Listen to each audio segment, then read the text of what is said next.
Our journey has brought us to Catalonia, on the northeastern corner of Spain. As we head towards the coast, there is one adventure we can't miss out. Montserrat is a multi-peak mountain range near Barcelona. It towers over the surrounding towns and villages and dominates the landscape. Montserrat was designated as a national park in 1987 and is a popular destination for hikers and climbers.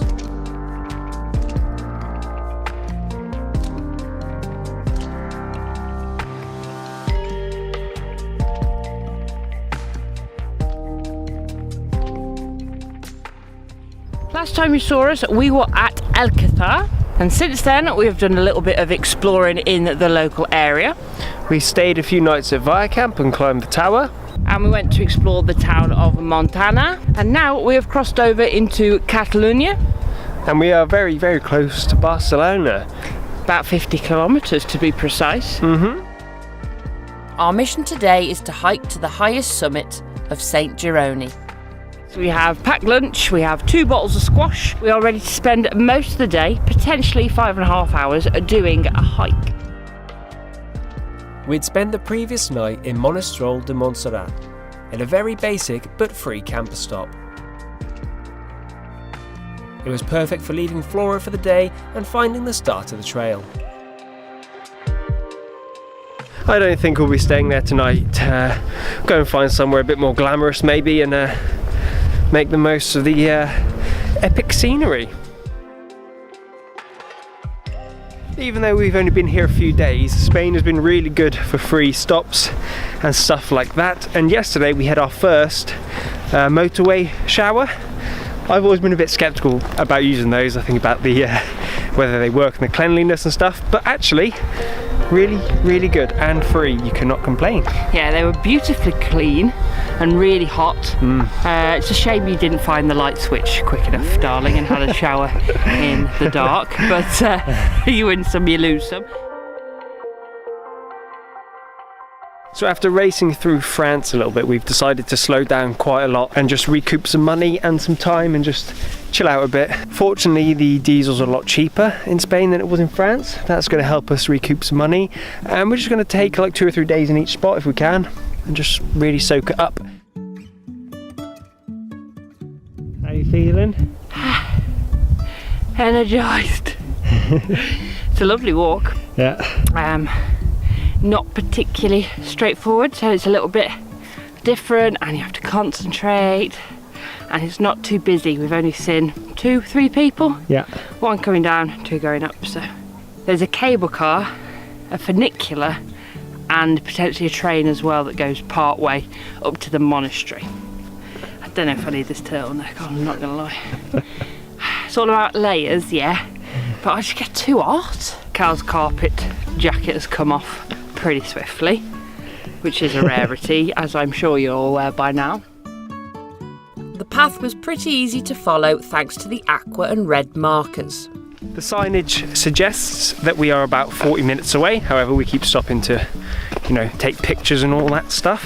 The bloody breath. Yeah, catch your breath. But one thing we've noticed is that these Spanish hikes do not mess about. There's some seriously steep climbs, narrow paths, sheer drops. Don't get me wrong, it's exciting, but wow. Proper adventuring, aren't we, Maggie? Done 3 different hikes now that have all been, I don't know, a bit precarious in places. Yeah, in places. It's fun though, isn't it? Adds to the adventure.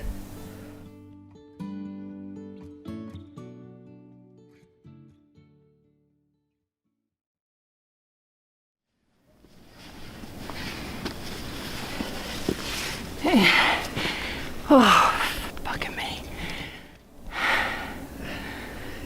Not far off now, are we? Steep, innit, the last little bit? Yeah, it's going to be a pain in the ass going down on the knees.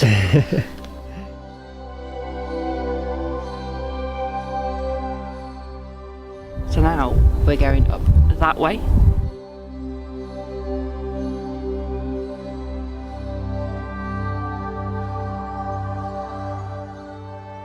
This is Kind of crazy, just a few minutes ago we were on single track roads, fumbling around on loose rocks. As we neared Monastère de Montserrat, the views opened up to reveal how far we had hiked. We were also shocked to see the signs of substantial civilization and such modern structures. Wow, we weren't quite expecting this.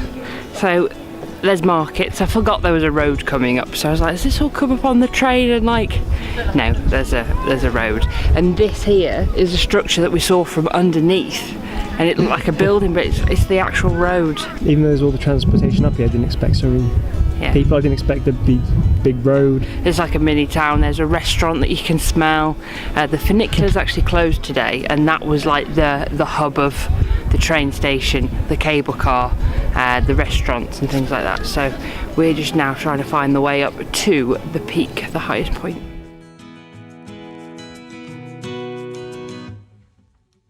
We strolled through the hustle and bustle, admiring the architecture and monuments.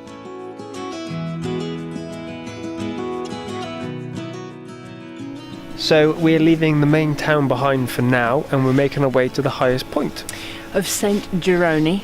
It is 1,246. 36. And it is getting really cold. My nose, all the layers are back on. Actually not the turtleneck, but that was just effort. And it could take a little while. We're hoping not too long. It's going to probably take us over an hour.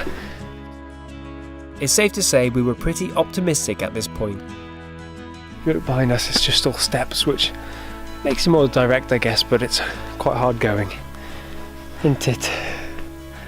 I'm looking forward to my soup and my really nice sandwich. Well, we're going to have to get into the sunshine for that, I think. Christ. This is either I'm extra unfit, but I'm having flashbacks from Nevis. So I hope that we're no further than about 30 minutes away from our final destination, and this path is very changeable. We've gone from the man-made concrete steps that are really steep to like this quite thick wood, which is a lot more easy to navigate and meander through. We've got a mile to go, and we've just seen some American people, and they've said that the worst bit is the last bit, but it's well worth it. But I might crack open the coffee before we get there, so I've got a little bit more pep in my step.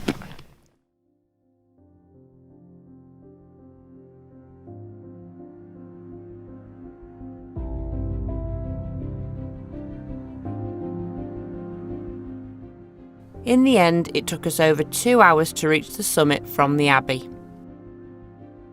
It was hard work, but the varied track provided a great distraction.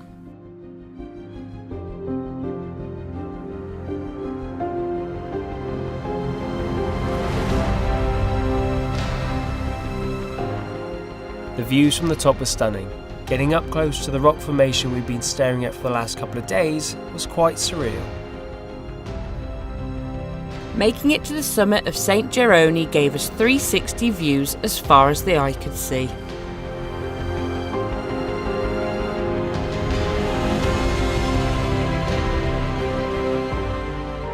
Now I've worked very hard for this today, and I've been dreaming about it for potentially the last hour and a half. Epic lunch spot, Espana version.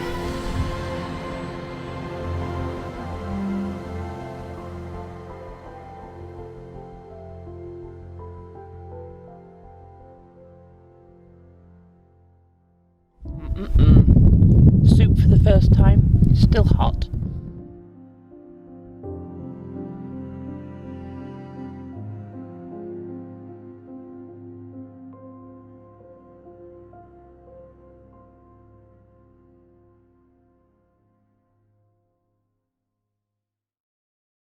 All we're concerned about now is how long it takes to get back down, because we've got a long way back to the actual car park. So it depends whether we walk all of it or if we have to stop and get a train, because it's getting dark, because it's gone must be at 4:30 now. Yeah. And obviously being winter, the sun's going to disappear, so So the first part of the descent is over. It only took us an hour. We've just got back to the town now. It's very busy up there still, but there's not many people on the walks, which is quite nice. So we're going to soldier on and hopefully get back to the van in the next hour and a quarter, maybe hour and a half. It's getting dark. From this point on, we don't actually have much more footage of our descent as it got dark really quick. We had seriously misjudged just how long this hike would take. At times we were scared, and overall we felt unprepared. In hindsight, we should have got the train back down. So yesterday we were up there. I don't know if this angle's going to pick it up, but I'll get some B-roll of it in a second. All the mountain range across there, which is now shrouded in quite thick, dark cloud. Yes, it was an amazing hike, really rewarding. Was a little bit tough in areas, and we are aching today. And we did do the last bit of the walk in darkness, so it was a good thing we had a couple of torches in our rucksacks, which we don't think that was probably the best idea. Even on the way up in full sunlight, we said how treacherous some of the path was, so coming back down was definitely an experience. So if you're doing it in summertime, you won't have a problem with the sunlight, but we either recommend moving your butt up there earlier on in the day to get down earlier, or getting the train down, or the funicular, or the cable car. We made it, and we were shattered last night, so we forgot to film, and we just sort of chilled out, passed out. Yeah, we were really tired. So, amazing trek. We highly, highly recommend it. Join us next time as we head east to Barcelona. Time for a city break. As always, feel free to like, subscribe, leave us a comment down below, press the bell button to receive notifications each time we upload, and check out the description box too, where you'll find all relevant links to our social media and website. We love a bit of interaction. We'll see you in the next one.